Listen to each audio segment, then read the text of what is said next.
할아버지가 이렇게 수염이 긴 할아버지가 있었습니다. 그런데 어느 날 그 할아버지를 유심히 지켜보고 있던 동네 꼬마 아이가 할아버지에게 이렇게 묻습니다. 할아버지,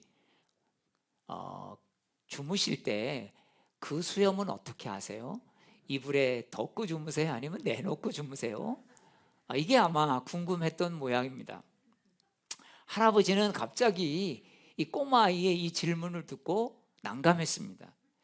왜냐하면 한 번도 수염을 내놓고 잘지 또 이불을 덮고 잘지 한 번도 생각해 보지 않았기 때문입니다. 얘야, 미안하구나. 할아버지도 모르니까 오늘 밤 잘 때 내가 내 자신을 잘 살펴보고 나중에 이야기해 주마. 그렇게 이야기하고 꼬마를 돌려보냈습니다. 그런데요, 문제는 그날 밤이었어요. 지금까지 어떻게 잤는지 도무지 생각이 안 나는 겁니다. 이걸 내가 내놓고 잤나? 이걸 이불을 덮고 잤나? 도무지 생각이 안 나는 겁니다. 이거를 덮고 자자니 답답하고 내놓고 자자니 허전하고, 그래서 밤새 이 수염을 가지고 뒤척이다가 결론을 내지 못했다는 이야기입니다. 여러분, 몇십 년 동안 달고 다닌 수염이었지만 의식하지 못하다가 이 수염을 어떻게 할지 의식하다 보니까 너무 어떻습니까? 어색하고 불편하더라는 것입니다. 참 우리가 살아가면서 그런 것들이 있죠. 아무렇지도 않았는데 뭔가 자꾸 의식을 하려니까. 여러분, 숨 쉬어지는 게 의식이 되어집니까? 근데 제가 내가 한번 숨 쉬는 걸 의식해 봐야 되겠다. 들숨과 날숨과 이것들을 계속 해보는데 잠이 안 오는 겁니다. 잘 때 한번 내가 인식을 야, 이건 심장병이 있지 않고서는 이게 인식되어지는 게 이게 불편한 거구나. 여러분, 의식하지 않고 살아가는다면 여러분 건강에 문제가 없는데 자꾸 숨 쉬는 게 의식이 되어진다면 여러분 뭔가 심장에 문제가 있는 것 아니겠습니까? 제가 이 이야기를 읽으면서 그런 생각을 해봤습니다. 그렇게 교회를 우리도 많이 다녔으면서 내 안에 계시는 성령을 인식하지 못하고 사는 것은 아닌지, 내가 어떻게 했지? 성령님이 내 안에 계십니까? 라고 질문을 받았다면 내가 그런 생각 해봤나? 라고 생각할지도 모르겠습니다. 내 안에 성령님이 계신지 안 계신지 여러분 별로 의식하지 하고 살지 못하면 성령님이 주시는 권능과 지혜, 여러분 이런 것을 가지고 우리가 어떻게 살아갈 수가 있겠습니까? 오늘 성경 말씀은 성령을 체험한 제자들의 이야기가 나옵니다. 제자를 포함한 120명의 사람들이 예수님께서 부활하시면서 승천하시기 전에 이렇게 명령했습니다. 너희가 성령 충만을 받기 위해 기다려라.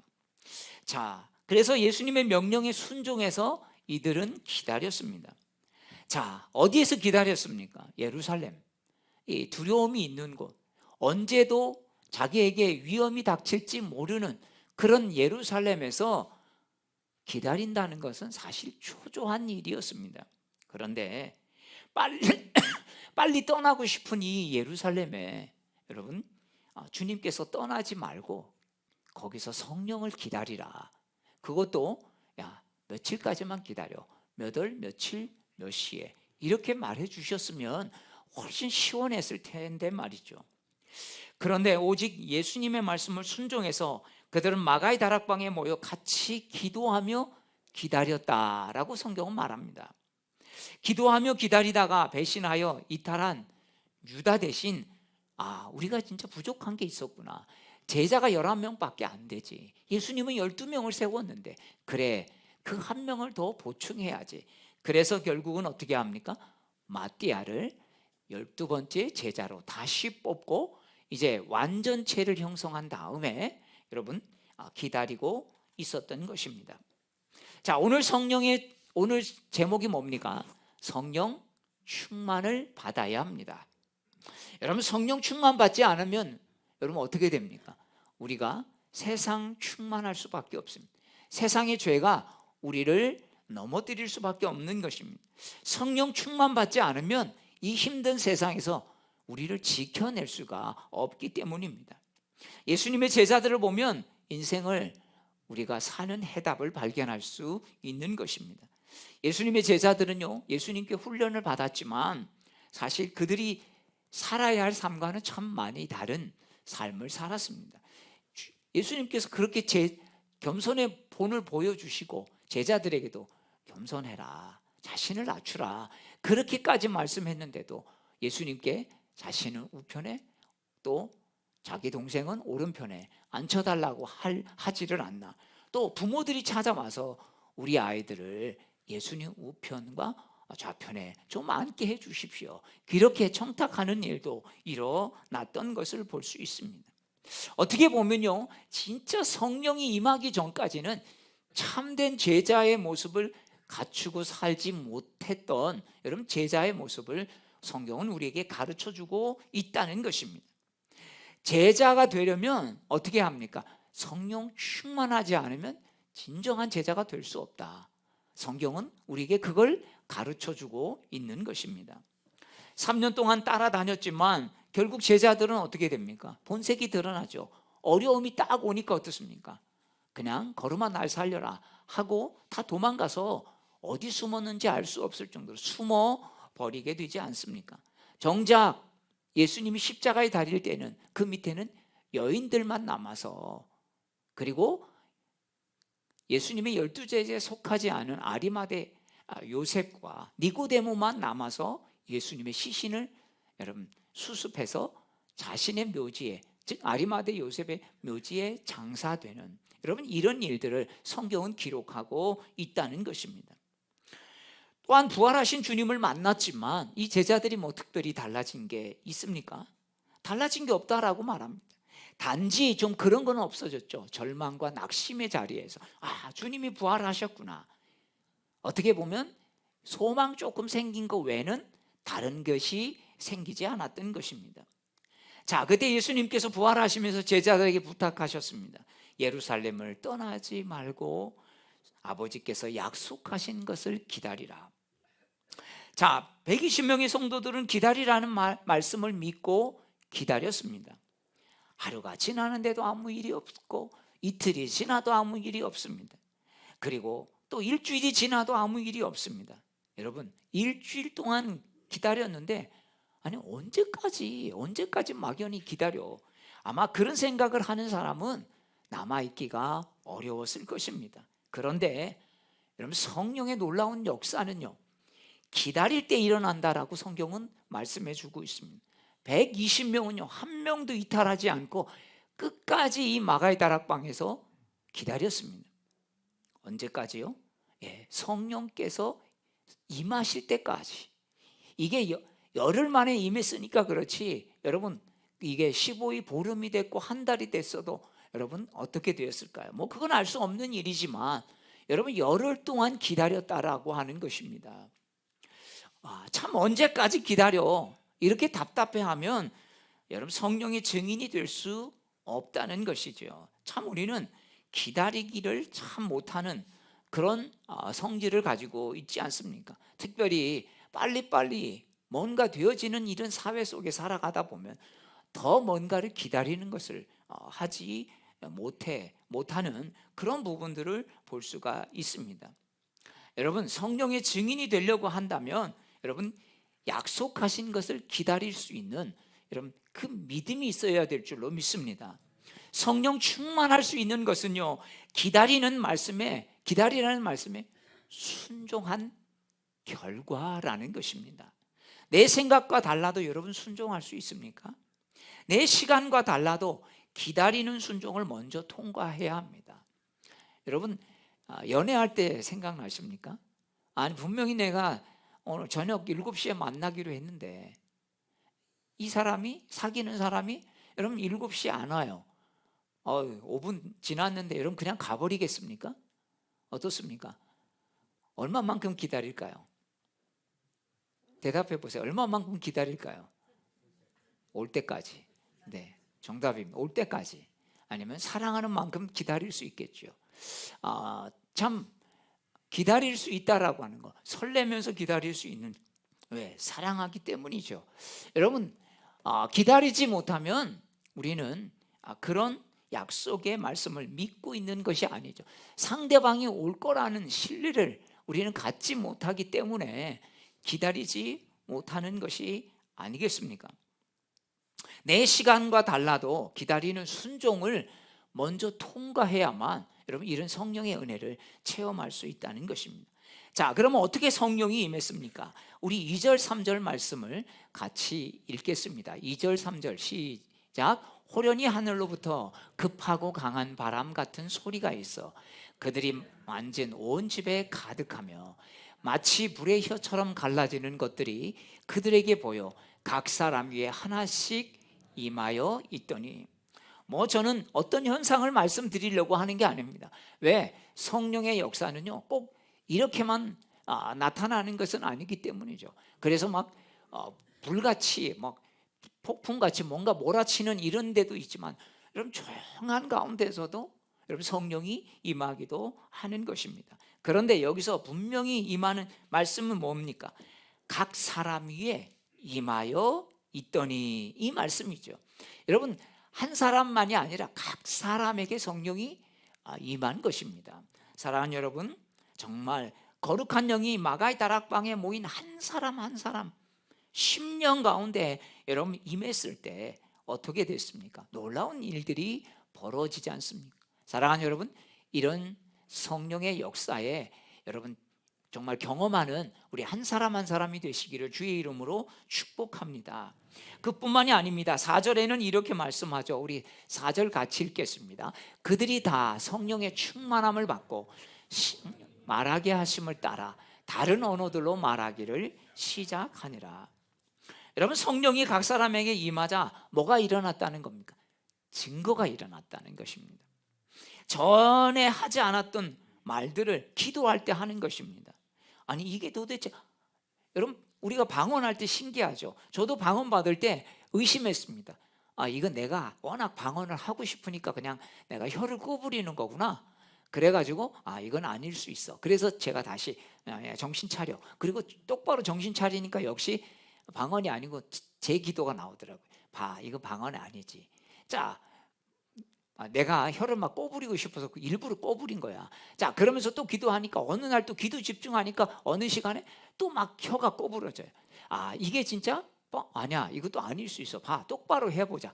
자, 근데 어느 날 이거를 제가 수련회 가서 몇 번을 거듭하면서 이런 생각이 들었어요. 야, 그러면 네가 한번 네 마음대로 처음부터 혀를 꼬부려봐. 근데 안 되더라고요, 그게. 그럼 빨리 해봐. 빨리 하면 혀가 꼬부러질 거야. 근데 안 되는 거예요. 이거 내가 한다고 되는 게 아니구나. 그때부터 저는 검증을 하고 이게 성령님이 주신 거구나.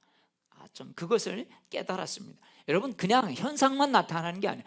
방언만 한 게 아니라 그 방언을 통해서 어떤 것을 알게 됐냐면, 진짜 제가 고등학교 2학년 때 방언을 받았는데 진짜 하나님 살아계시는구나. 이것들을 체험이 되어졌다는 거죠. 여러분, 방언의 현상이 중요한 게 아닙니다.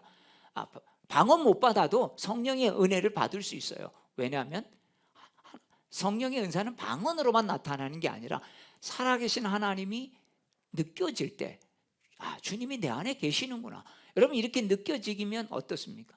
그게 여러분 은사 체험한 것입니다. 꼭 방언을 받아야만 은사 체험한 것은 아니라는 것입니다. 근데요, 여러분, 각 사람들에게 이런 증거가 나타나자 전에 하지 않던 기도를 하면서 스스로 무슨 생각을 했겠습니까? 야, 이게 도대체 무슨 일이야? 내가 지금 무슨 말을 하고 있는 것이? 여러분, 자기도 신기해하지 않겠습니까? 이상한 말로 기도하니 얼마나 신기하겠습니까?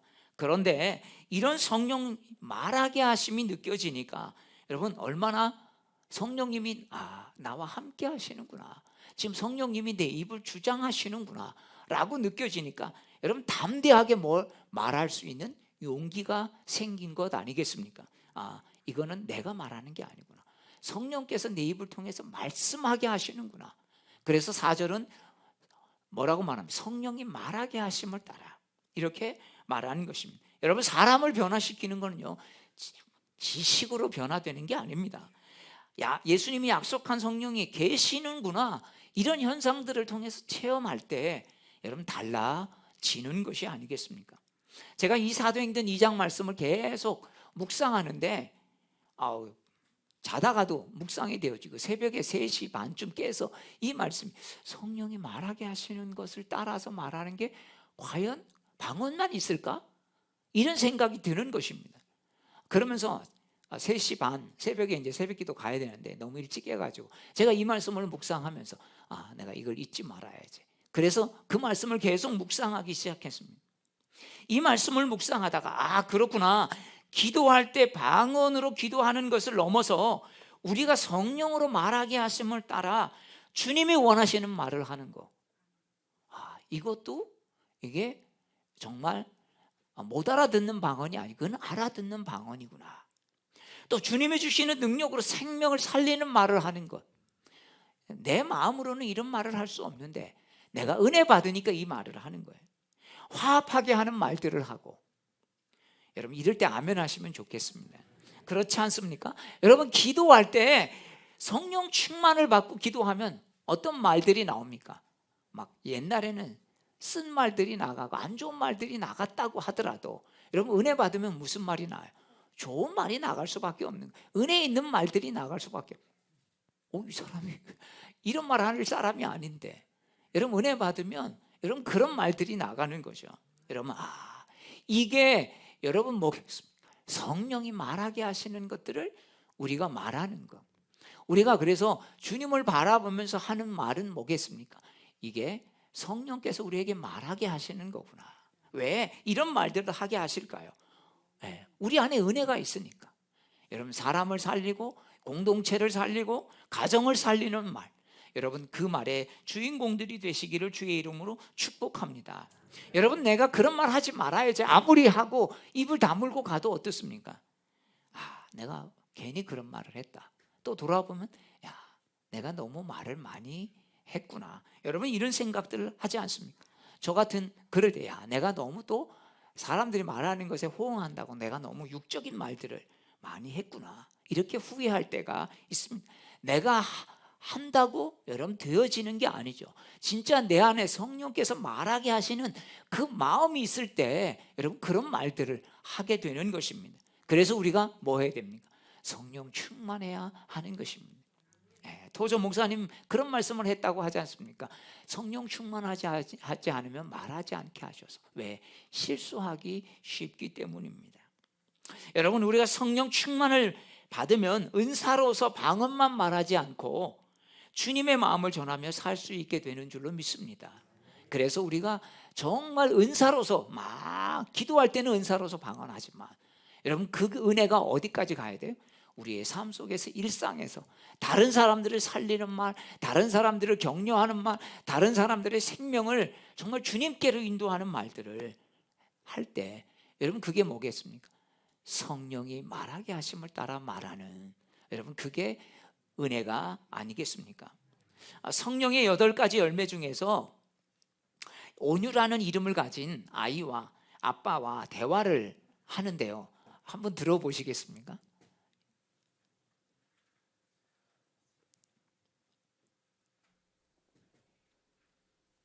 제가 오늘 이 영상이 생각나서 아침에 여보세요? 찾았어요. 여보세요?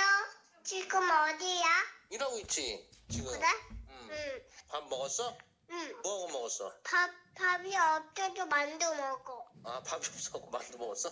아빠, 샤이 왜 떨어졌어, 샤이? 차에 사과. 응. 아니, 샤이. 응? 샤이 왜 떨어졌냐고. 뭐가 떨어졌냐고? 아니, 샤이. 샤? 마이크를 왜 못 알려요? 뭐라고? 아니, 마이크를 왜 못 알려냐고.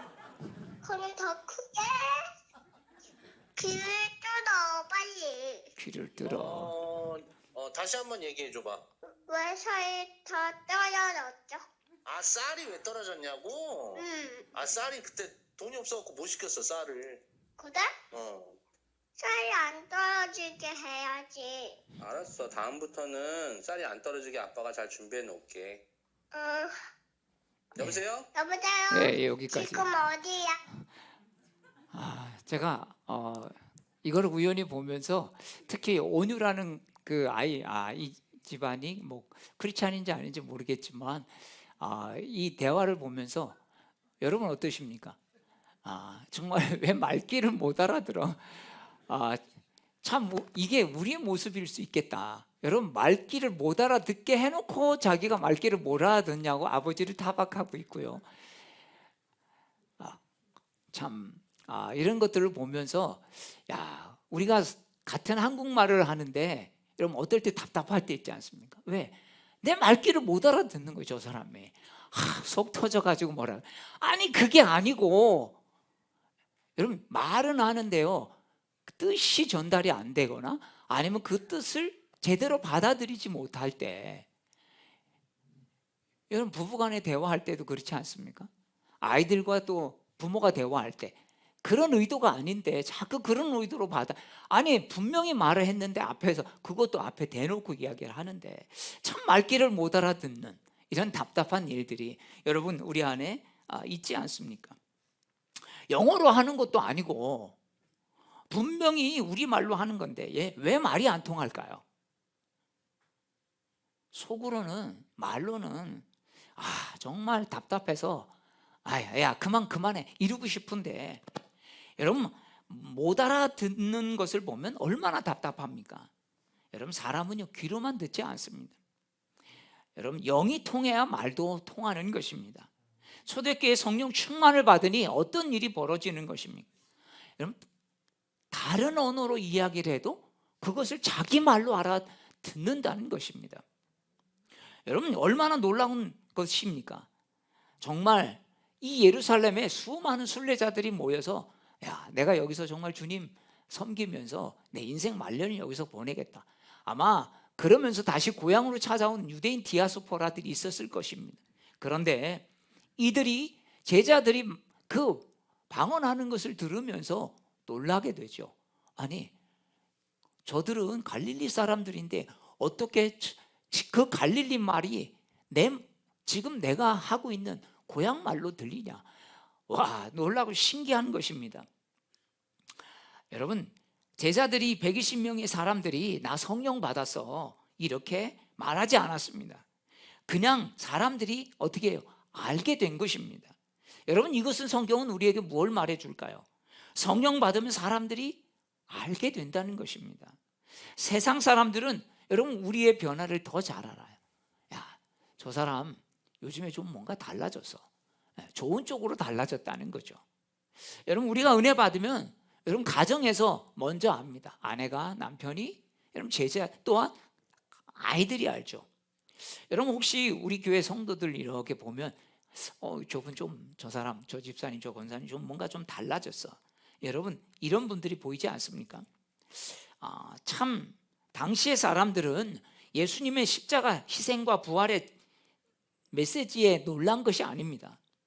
그들이 언어로 말했다는 것, 그렇게 말했는지 아니면 그렇게 말은 하지 않았는데 그렇게 들렸는지 뭐 성령의 역사는 어떻게 되는지 알 수는 없습니다. 그런데 6절에 보면 그래서 막 소동이 일어나죠. 7절에 보면 신기하게 여겼고 12절에 보면 놀라고 어떤 사람은 당황하기까지 했다 이렇게 말합니다.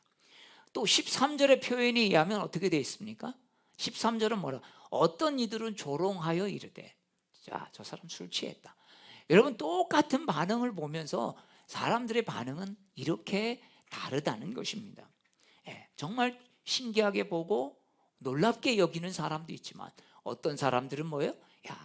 저 술 먹고 저 조롱하고 취한 거다 이렇게 말하는 이들도 있었다는 것입니다. 그러나 여러분 이 13절까지의 이 역사를 통해서 여러분 어떤 것들이 여러분 준비가 됩니까? 영혼의 마음들이 준비가 되어지는 거예요. 그래서 베드로가 설교하자 너희가 죽인 예수가 살아나셨고 그 예수가 바로 구약에서 예언자들이 말하는 메시아다. 이렇게 복음을 전할 때 우리가 메시아를 죽였구나. 그래서 3,000명씩이나 회개하는 일들이 여러분 일어날 수 있었던 여러분 그 배경에는 바로 이 마가의 성령의 역사가 있었기 때문임을 볼 수가 있습니다. 아멘. 그래요. 우리가 아무리 입을 전해도 여러분 무슨 말인지 알아듣습니까? 때로는 남편에게 아내에게도 답답한데 왜 내 말을 못 알아? 아니 내 마음을 알아주지 못하니까. 그런데 우리가 성령 충만하면 여러분 기쁨으로 전하면 무슨 말인지 몰라도 알아듣습니다. 여러분 무슨 말인지 몰라도 알아듣는다는 게 역설 아니겠습니까? 여러분 그런 거 혹시 경험해 보셨어요? 이해는 안 되는데 믿어지는 거 있잖아요. 근데 이해 잘 돼. 너무나 잘 돼. 그런데 안 믿어져. 여러분 이런 게 있다고요. 분명히 저도 이해가 안 되는 부분들이 있는데 그게 믿어지는 것입니다. 여러분 사람들이 말을 못 알아들어서 못 받아들이는 것일까요? 마음이 열리지 않으면요 아무리 말을 잘해도 소용없는 것입니다. 마음을 닫고 있으면 여러분 절대 그게 안 들어오는 것입니다. 얼마 전에 우리 지난주 저녁에 오셨던 우리 목사님이 서울에 있는 예일중학교에 거기가 크리스찬 미션 스쿨인데요. 거기 가서 설교를 하는데 진땀 빼고 왔대요. 애들이 안 듣기로 작정하고 한 600명이 앉아 있는데 그 가서 이 중학생 제일 무서운 중학생들한테 설교를 하는데 중학생들이 안 듣더랍니다. 그러니까 막 식은땀이 쩔쩔 흘리면서 하여튼 내가 다음부터 절대로 안 간다. 다음부터 그렇게 하고 왔다는 것입니다. 물론 저는 그렇게 생각해요. 그래도 애들은 안 듣는 것 같아도 다 듣는다. 근데 어른들은 잘 듣는 것 같아도 절대 안 듣는다. 그런 이야기를 같이 나눴던 적이 있습니다. 여러분 우리가 아무리 말을 잘해도요 사람들 안에 그런 마음의 장애물이 있으면 어떤지 아십니까? 아무리 설득력 있게 말해도 뭐라고 반응하는지 아십니까? 야, 참 저 목사 말은 잘한다 이렇게 하고요, 또 설득력 있게 말하지 못하면 이렇게 말할 겁니다. 도대체 무슨 말을 하는 거야? 알아듣게 말해줘야지. 뭐 어떻게 하라는 거죠? 여러분 알아듣게 설명한다고 알아들을까요? 그러면 말은 잘한다 그러지. 야 진짜 말은 기가 막히게 잘하는데 여러분 이러고 끝나버린다는 것입니다. 마음의 장벽이 있으면, 이해하고 싶지 않은 마음이 있으면 이해가 안 되는 게 여러분 사람의 감정인 것이죠. 설교도 전하는 능력보다 여러분 내 안에 갈망과 사모한 마음이 없으면 여러분 은혜가 안 되는 거예요. 목사님 설교를 좀 잘하셔야지. 물론 그런 역량도 조금은 있습니다. 그러나 여러분 그거하고 상관없이 내 안에 갈망이 없으면, 메마라 있으면요 여러분 그 말씀이 은혜가 안 되는 것입니다. 여러분 남편이 미우면 남편이 아무리 좋은 말 해도 들리십니까? 아니요, 그렇죠. 아내가 싫으면 아내가 무슨 말을 하는 게 다 뭐로 들립니까? 잔소리. 그죠? 잔소리. 예, 그렇습니다. 우리 귀를 닫게 하는 것이 여러분 혹시 여러분 안에 없습니까? 말씀을 듣지 못하게 하는 방해물이 혹시 여러분 없는지 여러분 내 자신을 여러분 좀 점검하셨으면 좋겠습니다. 때로는 은혜를 맡고 있는 것을 제거해 달라고 기도하는데 내 자신의 메마름이 여러분 장애물일 때가 깨달아질 때가 있지 않습니까? 여러분 내 고집이 그동안 내 생각들이 은혜를 막는 뚝이었음이 깨달아질 때 내가 문제였구나. 여러분 이런 것들이 깨달아질 때 그때부터 어떻게 됩니까? 여러분 귀가 열리는 것이 아니겠습니까? 여러분 분명히 성령께서 저는 이 시간 2000년 전에 제자들을 바꾸셨고 놀라운 역사를 지금까지 이어오셨듯이 오늘 이 시간 우리의 마음을 만져주셔서 귀와 마음을 열어주실 줄로 믿습니다. 세상에 눈치 보지 않고 받게 될 불이익을 계산하지 않으며 바른 길을 걸어갈 수 있는 주님, 그런 믿음의 사람으로 살겠습니다. 여러분 그런 결단이 저와 여러분에게 있게 되기를 축복합니다. 여러분 창세기 11장 바벨탑의 사건을 보십시오. 이 바벨탑은 어떻게 해서 바벨탑을 만들게 됩니까? 하나님의 이름을 내지 않고 자기 이름을 내려고 했다가 하나님께서 그들의 말을 흩어버리시는 사건이 나오죠. 사람들에게 하나님은 말을 혼란케 하셨습니다. 하나님은 하나님의 말씀을 신뢰하지 않고 그저 자기 이름을 내려고 하는 사람들에게 어떤 일들이 벌어지게 합니까? 불통하게 한다는 거예요. 여러분 이게 과연 바벨탑 이야기만일까요? 오늘도 그냥 자기만을 위해서 자기 이익을 위해서 하는 여러분 이런 삶이 된다면 여러분 소통이 될 수가 없는 것입니다. 그런데 오순절 사건은 이런 언어의 장벽을 뛰어넘는 역사를 만들게 됩니다. 그래서 어떻게 됩니까? 나중에는요 이런 성령의 역사가 일어나자 유무상통하는 자기의 것들도 내놓고 정말 가난한 사람들에게 쓰게 하는 여러분 이런 놀라운 역사가 일어났던 것을 볼 수가 있습니다. 여러분 그래서 성령이 역사하면 다른 것들 같은 이질성도 동질성이 되어진다는 것입니다. 우리는 성령이 아니면 참 하나 되기가 어렵습니다. 그냥 다른 것만 틀린 것만 더 도드라질 뿐이죠.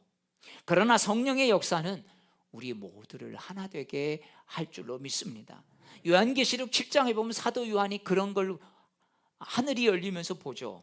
각 나라와 족속과 백성과 방언에서 아무도 능히 셀 수 없는 큰 무리가 보좌에 앉으신 어린 양 앞에 서서 찬양하는 그 모습, 이런 비전이 성취되는 날을 사도 요한이 보고 요한계시록 7장을 기록하고 있지 않습니까? 같은 말을 해도 통하지 않았었는데 이제는 무슨 말을 해도 서로 소통하는 역사가 성령의 역사를 통해서 일어나게 되었다는 것입니다. 사랑하는 여러분, 성령이 말하게 하시는 은혜를 통해서 말하는 여러분 그런 성령의 사람이 되시길 바랍니다. 내가 방언은 못해도 그래도 내가 성령께서 말하게 하시는 것을 말하면서 내 일상 속에서 살아가리라. 이게 바로 성령의 사람이지, 이게 성령의 말이지. 여러분 다르지 않습니다.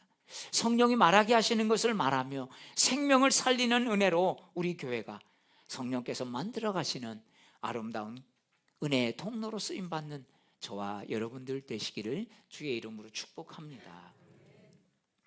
오순절 성령이 임했네. 그래서 우리 교회가 생겼네. 오 놀라워. 성령 충만은 이런 거구나. 아 나도 성령 충만 받고 싶다. 여러분 이렇게만 생각하지 말고 우리가 아까도 말씀드렸죠. 정말 기도하십시다. 정말 교회 나와서 기도하고 또 정말 나가기 어려워. 그럼 집에서라도 꼭 저녁 시간에 여러분 방해받지 않는 곳에서 기도하시길 바랍니다. 저녁 8시 이후에 우리가 시간도 맞추고 마음도 맞춰서 주님 앞에 20분이고 30분이고 여러분 괜찮습니다. 꼭 2주 동안만이라도. 그래서 이번 주 말씀 듣고 또 다음 주 이제 베드로의 설교를 통해서 어떻게 사람들이 반응하는지 정말 내가 어찌할꼬 이렇게 막 마음을 열면서 하나님 앞에 나오는 이런 은혜가 있는데 우리 안에도 그런 심령이 임하기를 축복합니다. 그래서 우리가 마음을 같이 하면서 성령을 기다리면서 하나님 우리 각 사람에게 성령이 임하는 이런 은혜를 주옵소서. 저도 그렇게 중보하면서 기도하겠습니다. 여러분 살면서 우리 힘을 빼앗고 우리를 불통하게 만들고 우리의 마음을 답답하게 하는 일들이 얼마나 많이 있습니까? 이런 영적 전쟁이 많을 때 여러분 우리가 영적 전쟁에서 승리할 수 있는 길은 무엇이겠습니까? 오직 성령이 너에게 임하시면 너희가 권능을 받고, 사도행전 1장 8절에 이렇게 말씀합니다. 오직 성령이 너에게 임하시면 너희가 권능을 받고. 여러분 우리가 성령의 권능 없이는 내 다짐 하나 제대로 못 지켜내는 존재입니다. 내가 말한 것 하나 지켜내지 못하는 존재가 바로 나입니다. 금방 했던 말도 여러분 실없는 말이 되고 말고, 내가 아무리 결단해도 그 결단을 지켜낼 수 내 힘으로는 없다는 것입니다. 권능은 세상을 이길 힘입니다. 성령이 임할 때 이 세상에서 우리를 넘어뜨리려고 하는 것들로부터 우리를 지켜낼 수 있는 힘, 교회가 교회답고 성도가 성도답고 하나님의 자녀답게 살 수 있게 하는 이 성령의 충만을 우리 모두가 경험하는 이 한 주간 또 우리 2주간 기도하면서 되는 그런 은혜가 있기를 주의 이름으로 축복합니다. 우리 같이 일어나셔서 함께 찬양하고